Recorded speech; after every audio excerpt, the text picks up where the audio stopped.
বন্ধুরা দেখুন ইয়ে হয়েছে ধোকা, তাই বল ধোকা রান্না করছে।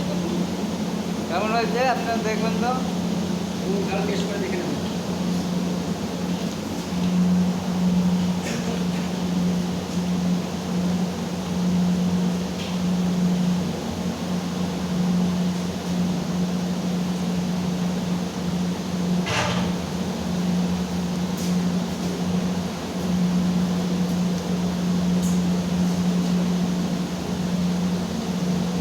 বন্ধুরা আপনারা এরকম বাড়িতে ধোকা রান্না করবেন, খেতেও ভালো লাগবে। কী দেবেন? গরম মশলা দেবেন, তো টেনে যাবে ঝোল। দেখ না।